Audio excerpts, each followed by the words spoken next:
ইফালে ধেমাজিৰ শান্তিপুৰ জনজাতি উচ্চ মাধ্যমিক বিদ্যালয়ত সপ্তাহধৰা কাৰ্যক্ৰম অনুষ্ঠানটোত প্ৰগতিশীল কৃষক দেৱজিৎ চাংমাই উপস্থিত থাকি ছাত্ৰ ছাত্ৰীসকলৰ সৈতে কৃষি সম্বন্ধীয় এক আলোচনাত মিলিত হয়। ভৱিষ্যতে চাকৰি নকৰিলেও পৰিকল্পিত আৰু বিজ্ঞানসন্মত পদ্ধতিৰে কৃষি কৰ্ম কৰি যে স্বাৱলম্বী হ'ব পাৰে সেই বিষয়ত ছাত্ৰ ছাত্ৰীসকলৰ সৈতে মত বিনিময় কৰে প্ৰগতিশীল কৃষকগৰাকীয়ে। অনুষ্ঠানটোত বিদ্যালয়খনৰ ছাত্ৰ ছাত্ৰীসকলৰ লগতে প্ৰধান শিক্ষক বিজু ভূঞা আৰু শিক্ষক শিক্ষয়িত্ৰীসকল উপস্থিত থাকে। ভৱিষ্যতে আমাৰ উঠি অহা প্ৰজন্মই কৃষি ক্ষেত্ৰত যে কিছুমান জ্ঞান আমাক প্ৰয়োজন আছে, স্কুলীয়া শিক্ষাৰ লগতে কৃষি সম্পৰ্কীয় যে কিছুমান জ্ঞান আমাক লাগে বা প্ৰয়োজন হয়, এই কথাটো আজি অনুভৱ হৈছে। কাৰণ এজন ছাত্ৰ বা ছাত্ৰীয়ে পঢ়ি যোৱাৰ পিছত যদি চাকৰি নাপায়, এনেধৰণৰ কিছুমান কৃষি সম্পৰ্কীয় যদি কিছুমান জ্ঞান থাকে, তেওঁ ধুনীয়াকৈ চলিব পাৰিব বুলি মই ভাবিছোঁ। আৰু এই কৃষি জ্ঞানবিলাক আমাক সঁচাকৈ প্ৰয়োজন, যিহেতু আমাৰ অসমখন বা গোটেই ভাৰতবৰ্ষখন বা আমাৰ দেশখন কৃষি প্ৰধান এখন ৰাজ্য। ইয়াত 70% মানুহে কৃষিৰ লগত জড়িত।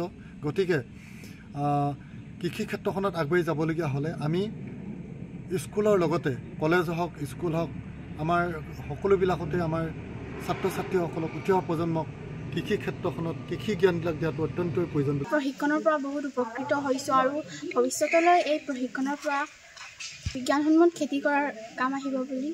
আজি যিটো আমাৰ সপ্তাহধৰা কাৰ্যসূচী আছিলে, তাৰ বাবে আমি আমাৰ অঞ্চলৰে নীলসৰত অৱস্থিত তেখেতৰ এখন বিষ্ণুজ্যোতি কৃষি ফাৰ্ম বুলি এখন ফাৰ্ম আছে।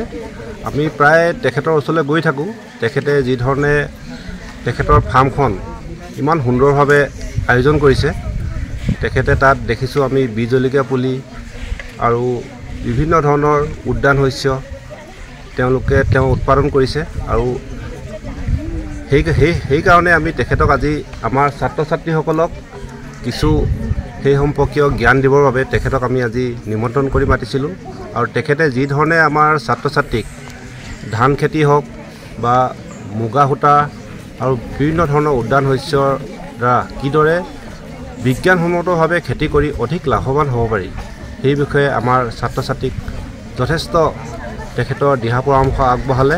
আৰু আমাৰ ছাত্ৰ ছাত্ৰীসকলে ভৱিষ্যতে যাতে অধিক আগবাঢ়ি যাব পাৰে, তেনেধৰণৰ বহুতো পৰামৰ্শ তেখেতে আমাক ছাত্ৰ ছাত্ৰীসকলক প্ৰদান কৰিলে।